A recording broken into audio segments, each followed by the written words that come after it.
지금 나온 핫한 뉴스. 네. 김건희 씨의 통화 녹음 파일 조금 전에 나왔습니다. 약 10분 전에 나왔는데요. 서울 서부지방법원이 일부 인용을 했습니다. 방송 금지 가처분에 대해서 일부 인용했으니까 이 일부는 방송을 하면 안 된다라는 거죠. 달리 보면 이제 요거 빼고는 방송하면 된다라는 건데 좀 더 자세히 보도록 할 텐데요. 이 첫 주제 바로 이 녹음 파일 얘기입니다. 네, 주제는 법정에선 녹음 파일로 준비를 했습니다. 예, 윤석열 후보 배우자 김건희 씨가 서울의 소리 기자와 나눴던 서울의 소리 대표에 따르면 모두 53회, 53회에 걸쳐서 나눴던 6개월 동안 나눴던 약 7시간이 넘는 대화입니다. 이거를 계속 오늘도 국민의힘과 민주당 방송하면 안 된다. 방송해도 된다. 이렇게 싸웠는데 관련 얘기를 먼저 들어보겠습니다. 최근 MBC는 제1야당 대선 후보 배우자의 사적 통화 녹음을 입수했다면서 방송하겠다고 대대적인 예고를 하고 있습니다. 정치 공작의 냄새가 물씬 풍깁니다. 생태탕 시즌2가 연상됩니다. 안에서 새는 바가지가 밖에서도 샌다는 얘기가 있습니다. 민생국회를 거부하고 있는 국민의힘이 이제는 언론사를 돌아다니면서 겁박, 협박을 하고 있습니다. 부당한 방송 장악 시도이고 언론 길들이기 차원의 이 겁박이 아닐 수 없습니다. 예, 첫 번째 주제 법정에서 녹음 파일인데요. 일단 오늘 국민의힘이 방송금지 가처분 신청 심리 날인데 방송을 하기로 예정돼 있다던 MBC에 항의 방문을 했습니다. 그렇게 항의 방문을 해서 박성재 사장도 만났는데요. 지금 김기현 원내대표의 모습도 보이는데 하지만 왜 언론사의 이 방송 권리를 막느냐라는 또 반대 일부 시민단체에서 하면서 몸싸움이 이뤄지기도 했습니다. 노조와 실랑이도 있었고요. 김기현 원내대표가 뭐 과정에 멍이 들었다라는 얘기도 본인 소셜미디어에 올리기도 했습니다. 박성재 사장과 약 20여 분 동안 대화를 나눴는데 일단 사장은 나는 편성에 관여할 권한이 없다라고 얘기를 한 것으로 나옵니다. 자, 지금 나오는 속보들이 계속 있어서 잠시 전해드리면 서부지방법원의 결정은 일부 인용, 그러니까 일부를 방송하면 안 된다는데요. 현재까지 나와 있는 얘기는 김건희 씨가 수사받는 내용은 방송하면 안 된다. 왜냐하면 김건희 씨가 재판에서 진술 거부권을 행사할 수도 있는데 관련 진술이 방송으로 나가면 이 권리를 침해받기 때문에 안 된다라는 게 있었고요. 재판받고 있는 게 지금 그 모터스 도이치모터스 예. 사건이죠. 예, 그거 외에는 없잖아요, 다른 사건은. 예, 제가 그거 확인을 해봐야 되는데 정대택 씨 관련된 옛날에 그 부분이 어떤지는 좀 봐야 될 것 같습니다.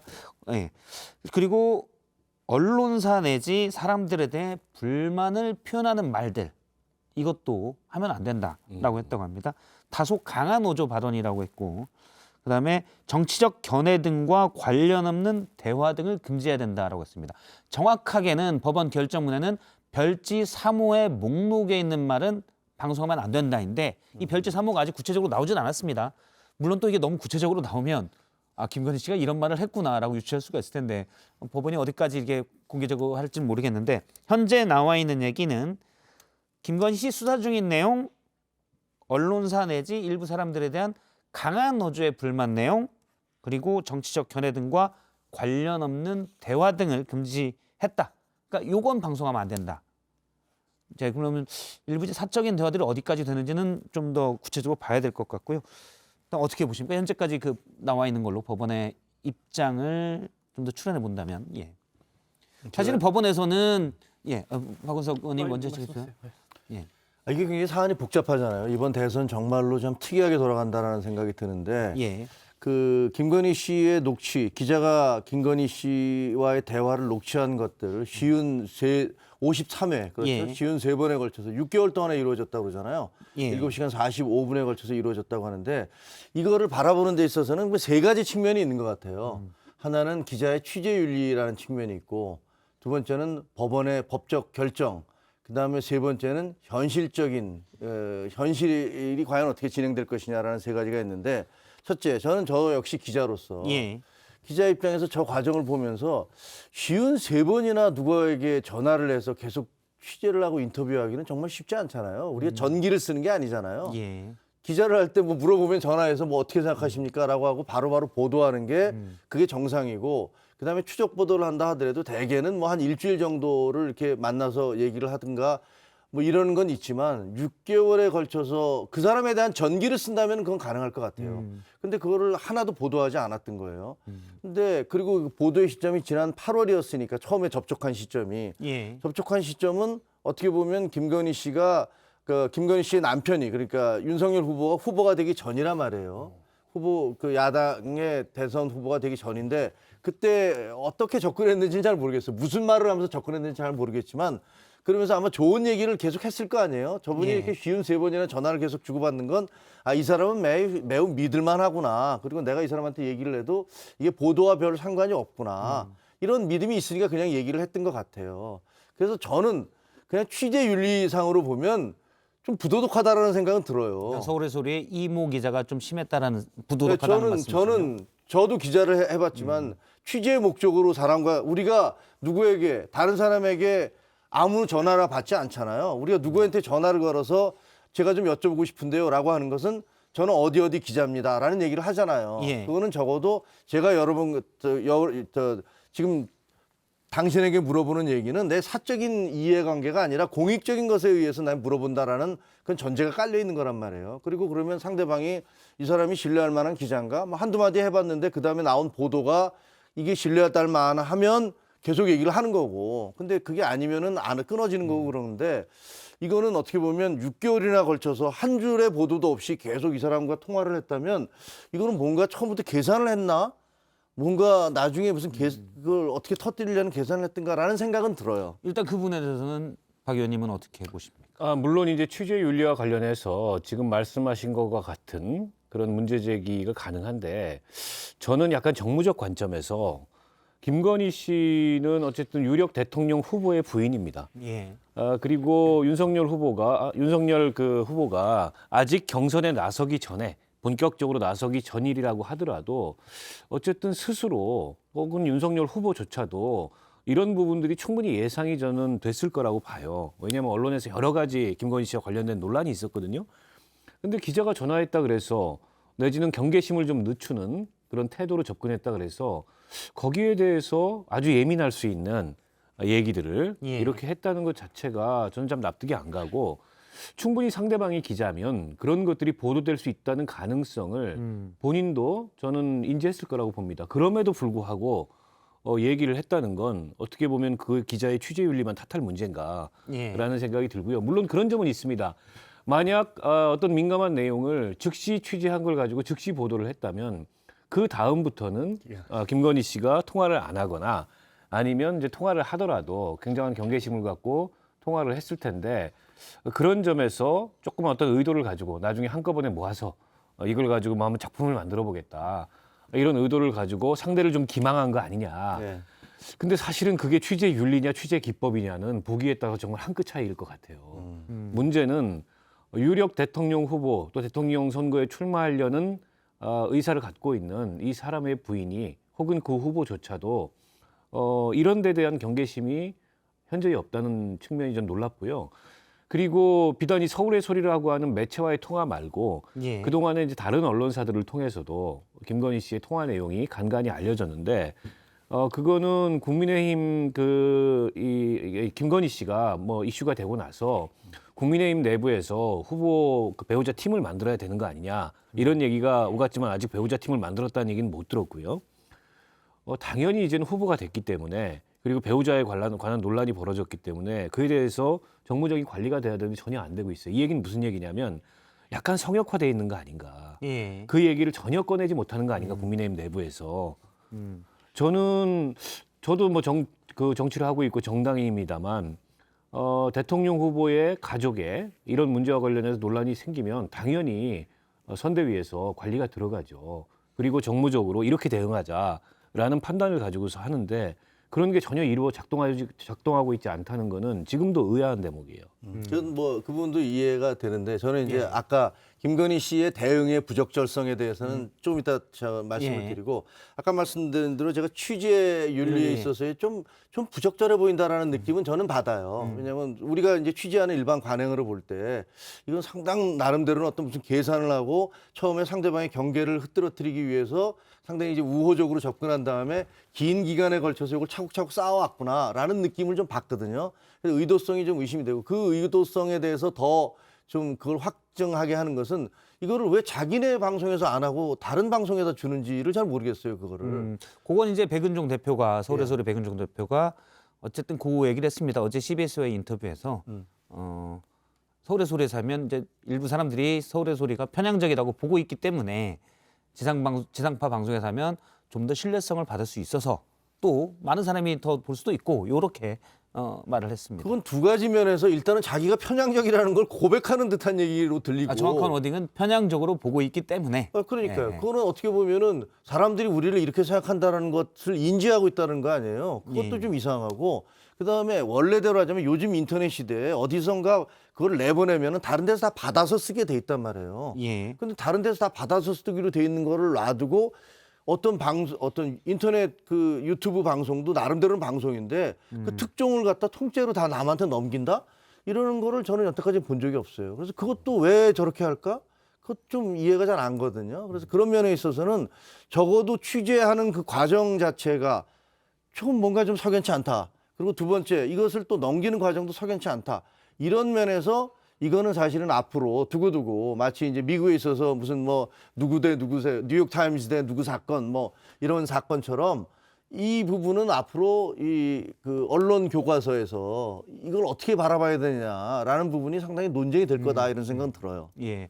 일단 뭐 저도 사실 현장에 있을 때 보면 취재원과의 어떤 친밀도를 높이기 위해서 매일 아침 특정 시간대 전화를 한다거나 방문을 해서 뭔가 이렇게 중독되게 만들어 놓고 좀 물어보죠. 물어볼 게 없으면 이제 밥 먹었냐 물어볼 게 없다고 끊기도 하고 그런 식으로 이제 관계를 돈독히 한 다음에 또 취재를 하기도 하는데 뭐 그런 과정도 혹시 있지 않았나 이런 생각도 들고요. 그러면서 뭐 이런저런 얘기 다 할 수도 있고. 아니, 그거는 이제 보기에 따라서는 취재 기법이라고 볼 수도 예. 있는 거고요. 저는 글쎄요, 뭐 언론도 당연히 그 보도를 할 때 특히나 이제 보도 가치가 있는 어떤 취재원을 상대로 뭔가 이게 취재를 할 때는 의도가 있지 왜 의도가 없습니까? 다만 이제 김건희 씨 쪽이나 국민의힘에서는 이번에 이제 가처분 신청을 냈듯이 이게 정치적 의도가 있는 거 아니냐, 더 나아가서 배우고 있는 거 아니냐, 당연히 이런 이제 의심을 제기할 수 있을 거라고 보고 그 백은종 씨라는 분은 백은종 대표라는 분은 그 서울의 소리가 편향된 언론임을 숨기지 않습니다. 그리고 실제 편향된 언론입니다.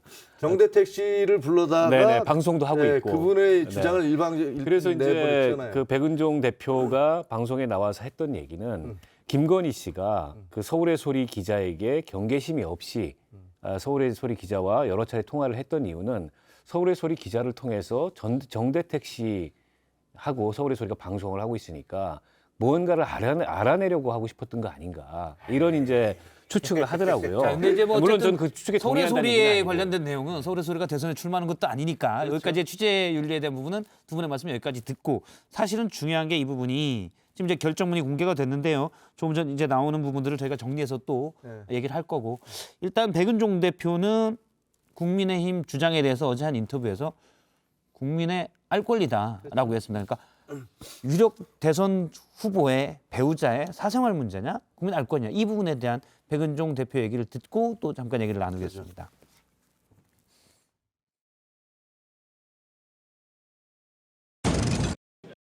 수문이 아니고요. 53번입니다. 7시간 45분이고요. 그러니까요. 대통령 예. 후보 부인으로서 지금 대통령이 된다면은 대통령인 윤석열 후보를 뒤에서 충분히 조언을 할 사람이잖아요. 이런 사람들을 검증을 하는 거는 당연한 거고 이게 무슨 사생활 침해다 이렇게 이야기하는데 그거는 국민의힘의 일방적인 주장일 뿐이다.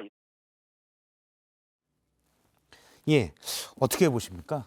법원의 판단은 나왔고요. 지금 결정문을 제가 쭉 보고 있는데 뭐 길어서 일부는 뭐 인용해서 이거는 보호가 필요하다라고 했고 일부는 또 아니다고 했는데 전반적으로 크게 볼 때 유력 그러니까 대선 후보의 부인의 이런 통화에 대한 공개 어떻게 보시는지? 저는 이제 보도의 공익적 목적 자체는 법원이 인정을 한 것 같아요.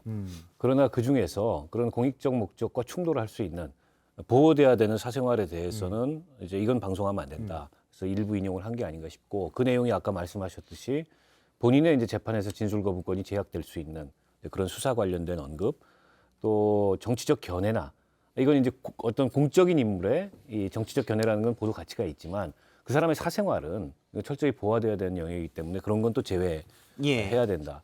그리고 특정 언론이나 특정 기자를 상대로 다소 강한 투의 그런 표현을 한 것도 이거는 이제 뭐 이 공익적 보도 가치가 있다고 볼 수 없다 이런 판단을 내려서 그런 것들을 제외한 나머지는 보도해도 된다는 결정을 내린 건데 지금은 이제 우리가 어떤 내용이 담겨 있는지 사실 모르잖아요. 그와 관련해서 여러 설들만 돌아다닐 뿐이지 실제 아직 보도가 이루어진 게 아니기 때문에 이게 함부로 좀 추정하거나 이러기 어려운데 국민의힘에서는 이 자체가 전체가 이게 사생활 침해에 해당하기 때문에 보도하면 안 된다라고 가처분을 냈지만 뭐 법원은 그렇게 판단하지 않은 것 같습니다. 일부 영역은 그러나 전체적으로는 이 보도의 가치도 있고 공익적 목적이 있다 이런 판단을 내린 게 아닌가 싶습니다. 예. 저는 개인적으로는 우리나라에서 그 대통령 후보의 배우자에 대한 관심이 정말 이 과도하게 높은 측면이 있다라고 생각이 듭니다. 예를 들면 2005년에 메르켈이 독일 총리로 취임을 했잖아요. 근데 메르켈 취임식에 남편이 화학자인데 남편이 오지를 않았어요. 왜냐하면 나 지금 연구할 게 있어. 근데 연구실에서 연구해야 된다라고 안 왔고, 그다음에 메르켈이 영국 여왕을 방문하러 가는데 부부가 같이 갔다가 거기서 남편은 나 친구하고 약속 있으니까 나 여기서 내릴래. 그래서 차에서 내려서 지하철 타고 자기 친구 만나러 갔어요. 그거 되게 이제 그 서구의 언론들은 그거는 뭐 그 개인의 사생활이니까 메르켈은 메르켈이고 남편은 남편이다 이렇게 얘기를 하는데 우리나라 같은 경우는 사실은 그렇지 않죠. 대통령제이기 때문에 또 퍼스트 레이디라는 그런 개념도 있어서 이게 전혀 뭐 무시할 수는 없는 거예요. 우리 문화니까 그게 서구에서 이루어지는 것을 개인주의 문화가 완전히 정착이 된 서구의 것들을 우리 문화에서도 그대로 해야 된다라고 저도 얘기는 못 하겠어요. 그래서 어쨌든 뭐 대통령 그 후보 부인에 대한 관심이 어느 정도 있는 것은 불가피한데 저는 이해할 수 없는 게 왜 김건희 씨가 53번이나 그 기자하고 통화를 했는지를 정말 이해할 수가 없어요. 그리고 그 이전에도 보면 이게 작년 8월부터 올 2월까지 올해까지라는 거잖아요. 그러니까 어떻게 사실은 그 서울의 소리 방송이라는 게 어떤 방송인지도 잘 알 것이고 그리고 그 중간에도 또 그 본인이 다른 언론사하고 얘기한 내용이 예를 들면 처음에 그 후보가 됐을 때 그 뉴스버스인가 하는 곳에 이제 그 인터뷰를 해서 논란이 됐었고 여러 차례 문제가 됐잖아요. 근데 그렇게 여러 차례 문제가 됐음에도 불구하고 왜 53번이나 계속 얘기를 해서 지금 저희가 찌라시에서 돌고 있는 걸 보면 왜 이런 얘기를 했을까라는 싶은 얘기들을 많이 했잖아요. 왜 그랬을까요? 그거 진짜 이해가 잘 안 돼요. 아까 말씀하신 대로 뭐 관리가 제대로 안 된 건지 본인이 뭐 그런 거 나는 말해도 된다라고 생각을 했던 건지 아니면 뭐 이게 그런 것들 너무 쉽게 생각을 해서 그 이전에 기자들 내가 뭐 문화부 기자들 만나거나 다른 기자들한테 굉장히 우호적인 관계였고 뭐 공연 기획자와 뭐 문화부 기자라면 그럴 수도 있거든요. 뭐 서로 싸울 일이 없잖아요. 그런데 이것이 정치판에 이 정치부 기자들 그리고 이 공격하려는 사람들과 만났을 때를 잘 대비하지 못한 거 아닌가 이런 생각은 들어요. 제가 지금 이제 결정문을 방금 저희 FD가 건네줘서 받았는데요. 여기에 몇 개를 지금 보면 이렇게 돼 있습니다. 이제 관련 법리에서 쭉 나오는데 법대 출신인지 잘 모르겠지만 일단 핵심을 말씀드리면 결치. 일단 통신비밀보호법상 타인간 대화에 오늘 서부지법의 결정문입니다. 타인간 대화에 해당하지 않는다. 당사자 간 대화니까 비밀보호법에 저촉되지 않는다. 그리고 녹음 파일을 취득하는 과정에서 어떤 불법적인 행위가 동원되지 않았다. 이렇게 얘기를 했고요. 조작 편집되지 아니한 사정을 확인하는 조치를 취했다. 이렇게 했고요. 그다음에 이 김건희 씨 가족 간에 또는 부부 간에 오로지 사적인 내용이 있다면 그 부분은 방송하지 않을 것이라 하고 있다. 이래서 뭐 사생활 부분이니까 방송하면 안 된다. 이런 부분들은 공공의 이익을 위해서 이제 일단 받아들이기 어렵다라는 게 법원의 판단이었습니다. 그리고 이제 김건희 씨에 대해서도 윤석열 후보의 배우자로서 언론을 통해 국민적인 관심을 받고 있는 공적 인물에 해당한다 봤고요. 그래서 이제 단순히 사적 영역에 속한다고 보기 어렵다라는 입장이었습니다. 그리고 이제 전체적으로는 공익을 위한 것으로 봄이 타당하다라고 했는데요. 다만 일부 내용, 그러니까 앞서 이제 부분 인용된 거, 이 부분은 방송되면 안 된다라는 부분에 대해서는 수사 중인 사건, 이건 이제 수사 중인 그 권리에 대해서 진술 거부권이나 이런 권리가 침해받을 소지가 있기 때문에 수사 중인 사건에 대해서는 방송하면 안 된다라고 했고요. 그다음에 자신에 대한 부정적인 기사 내지 발언 등을 한 언론사 내지 사람들에 대하여 불만을 표현하는 과정에서 다소 강한 어조로 발언한 것, 역시 이 부분도 방송하면 안 된다고 했고요. 이 부분이 이제 국민들이, 유권자들이 투표권 행사 등에 필요한 정치적 견해 등이 아니기 때문에 이 부분을 방송할 필요는 없다라고 했습니다. 그다음에 일상생활에서 지인들과 대화에서 나올 수 있는 내용에 불과한 것들, 이 부분은 방송하면 안 된다 했고요. 이 방송하면 안 된다는 부분은 인터넷 게시도 안 된다라고 법원은 밝힌 바가 있습니다.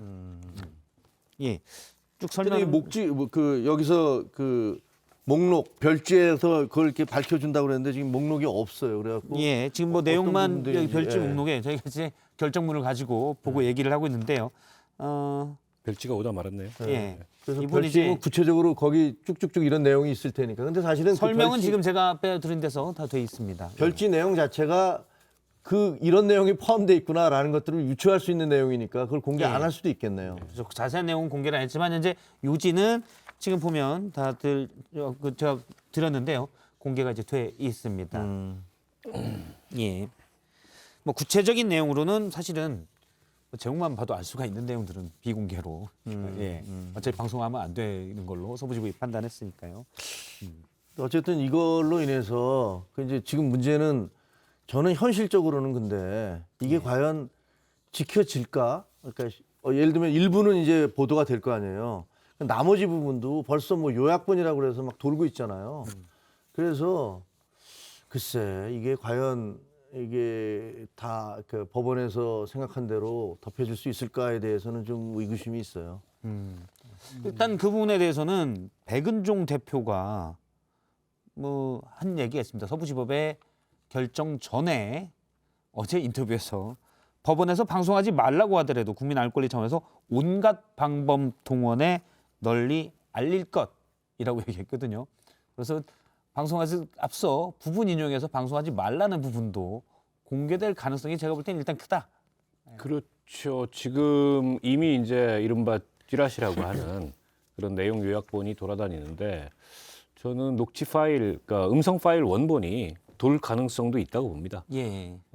이게 이제 뭐 이미 이제 방송사로는 그 파일이 제공이 된 거고 그에 대해서 법원이 보도하지 말아야 될 것과 보도할 것을 구분해가지고 그 가처분 결정을 내렸지만 어쨌든 이걸 최초 입수했던 그런 유튜브 방송사에서 거기에 만약에 승복하지 않는다면 그 나머지 내용들도 어떤 형태로든지 유출돼서 나올 가능성이 높다고 보고요.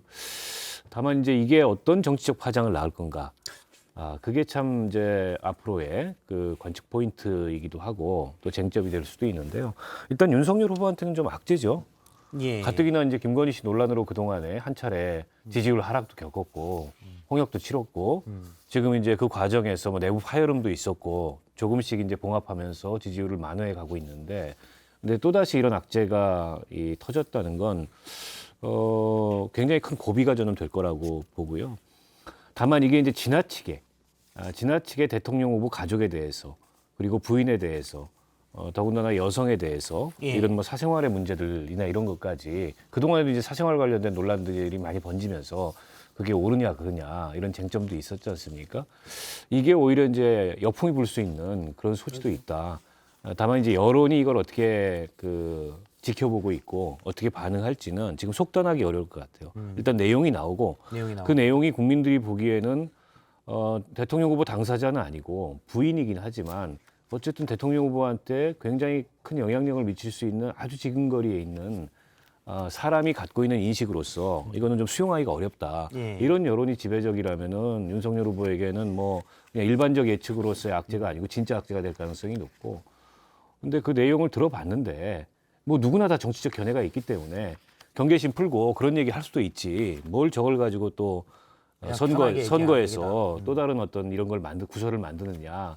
근데 이런 여론이 형성될 수도 있는 거예요. 그러니까 내용이 뭔지가 일단 중요할 것 같습니다. 예. 뭐 그렇죠. 문제는 이제 그 김건희 씨 개인에 대한 얘기들만으로 돼 있다면 어떻게 보면 야, 뭘 그런 게까지 우리가 다 알아야 돼? 그럴 필요가 있어라는 생각이 들 수 있는데 혹시 김건희 씨 입에서 자기 남편에 대한 얘기가 나온다면 근데 그런 얘기들이 많이 있는데 그런 것들이 사실 이렇게 파장을 일으킬 수 있는 그런 표현들이 있다면 그런 것들은 영향을 미치겠죠. 그래서 그 지금 뭐 박 의원 말씀하신 대로 결국은 내용이 무엇이냐 내용이 그리고 무엇이냐. 어디까지 공개될 것이냐라는 건데 공개를 법원에서 허용한 부분까지에 대한 해석이 여러 가지가 있을 거 아니에요. 예. 별지 목록 여기까지는 뭐 안 하고 나머지는 뭐 하면은 분명히 뭐 무슨 네티즌 수사대니 뭐니 해서 나머지 별지 그 공개 안 된 부분이 뭐야 뭐 하면서 온갖 소문들이 떠돌 것이고 거기다 유언비어가 보태질 수도 있고 혹은 뭐 이렇게 네거티브라든가 마타도가 거기 더해질 수가 있잖아요. 그래서 어쨌든 뭐 이거는 윤석열 후보에게는 상당히 좀 악재구나라는 생각이 드네요. 그렇군요. 일단 뭐 약간 국민의힘에서는 사적인 위치에서 통화를 한 것이다. 그래서 뭐 악의적이다, 정치 공작이다라고도 얘기했지만 법원에서는 지금 법원 결정문에 보면 물론 이제 가처분 신청에 대한 결정문인데 이렇게 얘기했습니다. 일단 대통령 후보자 배우자의 사회적 이슈에 대한 견해나 정치적 견해는 유권자에게 알려져 비판과 감시의 대상이 되고 투표의 판단 자료로 제공되는 것이 공익에 부합하는 것으로 보인다. 예. 법원에서 일단 배우자에 대한 부분도 당연히 유권자의 알 권리다라고 남편과 되는 아내가 거예요. 주고받은 정치적인 대화에 대해서는 공개해야 된다 이런 얘기인 거잖아요. 예. 이 부분은 어떻게 보십니까? 물론 완전 사적인 대화가 아니고요. 정치적 견해. 그렇죠. 정치적 견해. 그 얘기는 대통령 후보의 부인이라는 이 지위도 공적 인물이다라는 걸 이제 법원이 인정하고 있는 거죠. 공적 인물이 아니라면은 뭐 개인의 정치적 견해를 공개하고 말고가 법원이 판단해야 될 사항도 아닐 뿐더러 중요하지 않을 텐데, 근데 어쨌든 대통령 후보의 부인의 그런 견해는 어쨌든 유권자들의 어떤 선택이나 판단에 영향을 줄 수 있는 요소이고 어떻게 보면 공적으로 국민의 알 권리에 해당한다라는 거를 법원이 인정한 거라고 보고요. 그래서 전체적으로 여기서 제외한 그 보도하면 안 된다고 제외한 사항들을 빼고는 그 녹취 파일을 보도하는 것의 공익성을 인정한 결정이라고 봐야 된다고 생각합니다. 예. 어쨌든 뭐 다음 주 되면 사실 뭐 방송에 나오지 않은 부분도 제가 볼 땐 거의 공개가 백은종 대표의 과거 했던 것들을 봤을 때 다 뭐 공개할 것 같아요. 예. 원래 독수독과 그 형사법에는 그런 게 있잖아요. 동나무에서 나온 그 과일은 취할 수 없다. 그 미란다 원칙 같은 것들을 제시하면서 예를 들면 체포를 할 때 미란다 원칙을 고지하지 않으면 그 체포 자체가 무효다. 그리고 불법으로 수집된 정보 자체는 그 증거로 취득될 수 없다. 뭐 이런 원칙이 있단 말이에요. 예. 그런데 지금 그 판사가 내린 결정을 보면은 부부 사이에서 주고받은 어떤 정치적 대화도 그것도 공적인 영역에 해당한다 이렇게 얘기를 했는데 사실 그거는 그렇게까지 확대되면은 글쎄 저는 여러 가지 분란과 논란이 있을 수 부부 사이에서 무슨 얘기하면서 사실은 전혀 남편과 부인이 정치적 견해가 전혀 다를 수도 있고 예. 그다음에 또 그것이 다른 사람에게 알려졌을 경우에 상당한 파장과 문제가 생길 수 있는 것들이 사실 굉장히 많잖아요. 요 결정문에는 이렇게 되어 있습니다. 그러니까 대통령 후보자 배우자의 그렇죠. 사회적 이슈에 대한 견해나 정치적 견해. 그러니까 요거 이제 유추하건대는 저희가 또는 추측하건대는 김건희 씨가 어떤 사회적 이슈가 있는데 여기에 대한 내 생각은 이래라고 이모 기자에게 얘기했을 때 물론 뭐 사적인 통화처럼 얘기했지만 이 김건희 씨의 이 사회 현상에 대한 생각을 들을 수 있잖아요. 이 부분은 공개해도 된다. 내가 이건 알 권리다. 박성태 기자 프로 보는데 그 기자 뭐 이래 뭐 이런 예. 거. 그렇죠. 예를 들자면. 제가 그만큼 사회적 이슈는 아닌데 어쨌든 예. 제가 뭐 백은종 아이고. 대표한테 저희 취재팀이 확인한 어떤 이슈 내용도 있는데 일단 그게 공개될지 안 될지 모르니까 예를 들어서 뭐 특정 언론사가 어떤 내용을 방송했었는데 거기에 대해서 김건희 씨의 생각 뭐 이런 것들도 나올 수가 있어. 이건 공개도 된다라는 취지로 읽힙니다. 어떤 내용들이 나올지는 제가 이제 뭐 다음 주에 많이 나올 것 같고요. 아무튼 알겠습니다. 교과서가 바뀌어야 될 거예요. 이거를 계기로 해서 제 어떤 공적 영역과 사적 영역이 뭐고 예. 한 개인의 대화가 어느 정도 프라이버시가 존중이 돼야 되고 어디까지는 공적 영역으로 공개돼야 되느냐 이런 것들이 사실은 별로 없잖아요. 우리는 판례가 별로 없어요. 근데 이번에는 굉장히 큰 이슈가 되겠네요. 뭐 저도 사실 최근에 윤석열 선대위 쪽에 분에게 들은 얘기인데 처음부터 이제 앞서 박원석 의원님이 말씀하신 대로 윤 후보의 부인 김건희 씨 얘기가 사실 뭐 경선 전부터 얘기가 많이 나왔기 때문에 관리를 해야 된다라고 선대본부 내에서 많은 사람들이 얘기를 했지만 잘 되지 않았다. 그러다 보니 이제 김건희 씨가 전화를 많이 통화를 하면서 이것저것 문제가 되고 있다라는 불만을 저도 들은 바가 있습니다. 이건 저한테 사실은 하소연이겠죠. 뭐 저한테 김건희 불만할 씨의 건 문제가 아니고. 아니고요. 냉정하게 보면 또 그 국민의힘 선대위의 문제도 아니고 윤석열 후보의 문제입니다. 윤석열 후보가 단속을 해야 되죠, 그거를. 그렇죠. 그래서 당에서 공적 관리를 해야 된다. 당신도 그걸 받아라. 라고 강하게 어쨌든 윤석열 후보가 그걸 통제를 했어야 되는데 윤석열 후보가 안 한 게 문제 아니겠습니까? 그렇죠. 사실 뭐 그래서 제가 성역화돼 있다고 얘기를 드리는 거예요. 성역까지는 모르지만 사실은 뭐 그 말씀이 맞죠. 그 지적이. 왜냐하면 뭐 후보의 부인에 대해서 얘기할 수 있는 사람이 누가 있겠어요. 가족인데 결국 가족 문제는 이 뭐 남편 혹은 뭐 아버지 예. 이런 분들이 할 수밖에 없는 거잖아요. 다른 사람들이 안다 하더라도 당신 아들이 어때, 당신 부인이 어때 이렇게 얘기할 수 없잖아요. 그거 완전히 척지는 행위인데. 예. 참 그런데 사실 어려운 앞서 얘기예요. 말씀하신 대로 그런 이게 리더십의 한 모습을 볼 수가 있잖아요. 우리 가족은 건들지 마, 내가 알아서 할게. 근데 이제 공인일 경우 지금 법원이 공인이다라고 얘기한 것과 마찬가지로 그럴 경우는 사실은 그것까지도 전문가의 판단과 조언에 맡겼어야 되는데 그 부분은 아쉽지 않느냐라는 생각을 엿볼 수 있을 것 같아요. 약간. 아니 물론 예를 들어서 나는 대통령 후보의 부인 정도가 아니고 대통령의 부인이 돼도 나는 내 인생을 살겠다. 아까 이제 뭐 독일 메르켈 예. 그 총리의 남편 예를 드셨지만은 이제 그것도 굉장히 중요한 개인의 자유고 가치죠. 그래서 제가 정무적 판단이라고 말씀을 드린 겁니다. 그게 옳고 그름의 문제가 아니고 근데 어쨌든 국민의힘 입장에서 지금 선거를 치르고 있고 그리고 선거를 치르고 있는 후보의 배우자에 대해서 논란이 있었다면 그에 대해서 어떤 정무적인 결정이 내려지고 정무적인 관리를 해야 되는데 그게 작동을 안 한다는 거는 그런 정무적 관리를 받지 않겠다라는 후보나 후보 배우자의 의사가 있는 거죠. 근데 그게 이제 선거에 어떤 영향을 미칠지에 대한 혹은 그 선거에 영향을 미침으로써 발생하게 될 결과에 대한 책임은 온전히 지는 겁니다. 예, 그렇죠. 일단 뭐 국민의힘에서 가처분 신청을 냈고 오늘 MBC 항의 방문까지 했던 국민의힘에서 이양수 수석 대변인이 조금 전 성명서를 냈는데요. 네. 선거를 앞두고 공영방송이 취재윤리를 위반하고 불순한 정치 공작의 의도를 가진 불법 녹취 파일을 방송한다는 것은 정치적 중립을 심각하게 훼손하는 행위다. 선거 개입의 나쁜 선례가 될 것이다. 라고 얘기는 했습니다. 일단 하지만 법원에서는 일부 빼고는 방송해도 된다. 국민의 알 권리다라고 입장을 낸 바 있습니다. 자, 여기까지 김건희 씨의 녹음 파일 관련 얘기를 해봤고요. 이게 그러면 이게 번복될 가능성은 없잖아요. 다시 가처분 가처분을 신청이니까요. 또 할 수는 없으니까. 그렇죠.